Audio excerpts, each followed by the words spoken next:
আজারবাইজানের বাকুতে চলছে ২৯তম বিশ্ব জলবায়ু সম্মেলন। প্রথম পর্বের শেষ দিন আজ। গত ৬ দিনে অভিযোজন, প্রশমন, ক্ষয়ক্ষতি ও নবায়নযোগ্য জ্বালানি ব্যবহার সহ নানা ইস্যুতে আলোচনা হয়েছে। এ বিষয়ে আরও জানাতে সেখান থেকে আমাদের সঙ্গে যুক্ত হয়েছেন সহকর্মী মাহমুদ রাকিব। রাকিব, দেখতে পাচ্ছি সম্মেলন স্থলে পরিবেশ কর্মীরা তাদের যে দাবিগুলো ছিল সেটি নিয়ে তারা সমাবেশ করছেন, তারা আন্দোলন করছেন। এই যে প্রথম পর্বের আজকে শেষ দিন, একটু প্রথম পর্বের যে আলোচনা, যে বিষয়গুলো উত্থাপন করা হয়েছে, সার্বিক আসলে কি অগ্রগতি হয়েছে, কোনো অগ্রগতি হয়েছে কিনা সে বিষয়ে একটু জানতে চাই। এই মুহূর্তে কিন্তু মুক্তি অগ্রগতির এই মুহূর্তে বড় বিষয় হলো যে সম্মেলনের স্থলের এবারে সবচেয়ে বড় বিক্ষোভটি এই মুহূর্তে চলছে। কয়েক হাজার বিশ্বের আমার ধারণা সকল দেশের নাগরিক এই মুহূর্তে এই বিক্ষোভে অংশ নিয়েছে। তারা পরিবেশ রক্ষায়, তারা পৃথিবী ধ্বংসের হাত থেকে রক্ষা করবার জন্য, আমি যদি আপনাকে দেখাই, হাজার হাজার মানুষ এই বিক্ষোভে অংশ নিচ্ছে। তারা তাদের দাবি দাওয়াগুলো বলছে। আমি একটু আপনাকে দেখাতে চাই, এখানে কিন্তু ধর্ম, বর্ণ, ধনী, গরিব, সাদা, কালো সবার নির্বিশেষে কিন্তু এই বিক্ষোভে অংশ নিয়েছে। এই পুরো এলাকাটি জুড়ে কয়েক হাজার মানুষ কিন্তু এই বিক্ষোভে অংশ নিয়েছে। আমরা একটু আপনাকে ধীরে ধীরে সামনের দিকে যেতে চাই, আমরা একটু দেখাতে চাই ছবিতে পুরো আয়োজনটি।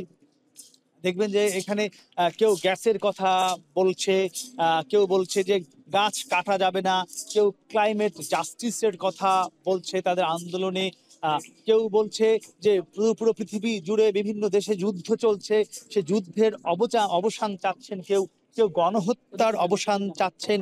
আপনি সব মিলে দেখতেই পাচ্ছেন। কেউ আবার ক্লাইমেট ফাইন্যান্সের কথা বলছেন, অর্থাৎ লস অ্যান্ড ড্যামেজের আওতায় যে নানান ভাবে প্রতি বছরই বলা হয়ে থাকে যে তারা লস অ্যান্ড ড্যামেজের আওতায় ক্ষতিপূরণ দিবে, সেই ক্ষতিপূরণ কিন্তু দেয়া হচ্ছে না। আর সেটিও কিন্তু বারবার তাদের এই যে দাবিতে তারা ক্ষতিপূরণের দাবি করছে। আপনি দেখছেন যে ফিলিস্তিনের অনেক মানুষ কিন্তু এই যে বিক্ষোভটি চলছে সেখানে অংশ নিয়েছেন। তারাও তাদের দাবিগুলো আজকের এই আয়োজনে অংশ নিয়ে বলছেন। তো এখানে কিন্তু বাংলাদেশেরও অনেক পরিবেশ কর্মী এই আন্দোলনে অংশ নিয়েছে। তো আমাদের আমরা একটু তার সাথে কথা বলতে চাই। এই যে আয়োজনটি চলছে, এখানে গিয়ে আমরা বলতে পারি কিনা যে বিশ্বের সকল দেশের, সকল ধর্মের, বর্ণের সবাই অংশ নিচ্ছে কিনা এবং কি দাবি? দক্ষিণের সকল দেশের প্রতিনিধিরা যারা অংশগ্রহণ করেছেন তাদের মোটামুটি সবাই এখানে এসেছেন। কারণ এখানে ধনী দেশগুলি কপ প্রসেসকে যা করছে তা মূলত এই পৃথিবীকে রক্ষা করার জন্য যা করা দরকার তার বিপরীতমুখী কাজ চলছে। এখানে কার্বনকে কিভাবে কার্বন ক্যাপচার মার্কেট কিভাবে সচল করা যায়, কার্বন ক্রেডিট কিভাবে অ্যাক্টিভেট করা যেতে পারে ইত্যাদি নিয়ে আলোচনা হচ্ছে। মূলত লস এন্ড ড্যামেজের জন্য যে $1 ট্রিলিয়ন প্রয়োজন, অ্যাডাপ্টেশনের জন্য যে বিলিয়ন বিলিয়ন ডলার প্রয়োজন, এগুলি নিয়ে কোনো আলোচনা আমরা কোনো স্লোগান শুনছি না কেন, কোনো শব্দ নেই কেন, মানে কোনো কি ব্যারিয়ার রয়েছে, কোনো বাধা রয়েছে কিনা? অবশ্যই এখানে বাধা বলতে শুধুমাত্র এই আঙ্গুল দিয়ে তুড়ি বাঁধানো ছাড়া আর কিছু করার পারমিশন তারা দেয় নাই। কারণ এতে নাকি শব্দ বেশি হবে এবং অন্যান্য যে সেশনগুলি চলছে তাতে অসুবিধা হবে। কিন্তু মূলত এটা এক ধরনের নিয়ন্ত্রণ করার প্রক্রিয়া, যাতে প্রতিবাদটা জোরালো না হতে পারে। কিন্তু আমরা এখানে আজকে বাদ ভাঙা মানুষ দেখতে পাচ্ছেন এবং এই তুড়ি বাজানোটাই অনেক বেশি প্রতিবাদ সৃষ্টি করেছে। কারণ এখানে আপনি দেখতে পাচ্ছেন হাজার হাজার মানুষ অংশগ্রহণ করেছে। শুধু দেখছি মুখে একটু শব্দ করছে, মানে কোনো স্লোগান নেই কেন মুখে? স্লোগান আমরা চেয়েছিলাম, এখানে জানেন আপনি UNFCCC প্রথম 3 দিন আমাদের প্রতিবাদের কোনো কর্মসূচি করার অনুমতি দেয়নি, তারপর থেকে সীমিত আকারে দিয়েছিল এবং এই সপ্তাহে আমাদেরকে বড় আকারে করার জন্য আমরা অনুমতি চেয়েছিলাম। স্লোগান দেওয়া যাবে না? স্লোগান দেওয়া যাবে না। স্লোগান আমরা ভিতরে দিয়েছি, ভিতরে আমাদের বক্তব্য হয়েছে প্ল্যানারি রুমের ভিতরে, কিন্তু বাইরে আসার পরে আমাদেরকে যাতে শব্দ বেশি না হয় সেই জন্য শুধুমাত্র এটাই পারমিশন দেওয়া হয়েছে। আপনাকে ধন্যবাদ মুক্তি। আমরা শুনছিলাম এখানে যে বিক্ষোভ করবে মানুষ, যে কথা বলবে, সেই অধিকারটুকু কিন্তু পরিবেশ কর্মীদের দেয়া হয়নি। তাদেরকে শুধুমাত্র হাতেরই আঙ্গুল দিয়ে তুড়ি বাজানোর অনুমতি দেওয়া হয়েছে।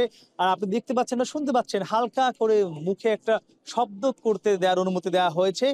কোনো স্লোগান বা কোনো এখানে বিক্ষোভ বা কোনো কিছু করবার জন্য তাদেরকে সেই অনুমতিটুকু দেওয়া হয়নি। তো সব মিলিয়ে এই বিক্ষোভে কিন্তু এই পুরো যে হল রুমটি দেখছেন আমার চারপাশে, কয়েক হাজার মানুষ, বিশ্বের সকল দেশের, সকল ধর্মের মানুষ পরিবেশ রক্ষার জন্য, পরিবেশ ধ্বংসের হাত থেকে পৃথিবীকে বাঁচানোর জন্য তারা এখানে আন্দোলন করছেন।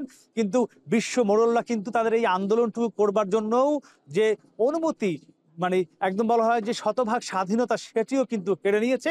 তারা একদম বলা যায় একটা নীরব ভাবেই প্রতিবাদ শুরু করছেন, হাজার হাজার ব্যানার প্লাকার্ড নিয়ে। তো আমার কাছে জলবায়ু সম্মেলন থেকেই ছিল সবশেষ মুক্তি। আজারবাইজানের বাকু থেকে 29তম বিশ্ব জলবায়ু সম্মেলন চলছে। আজ প্রথম পর্বের শেষ দিন, তাই বিস্তারিত জানাচ্ছিলেন সহকর্মী মাহমুদ রাকিব।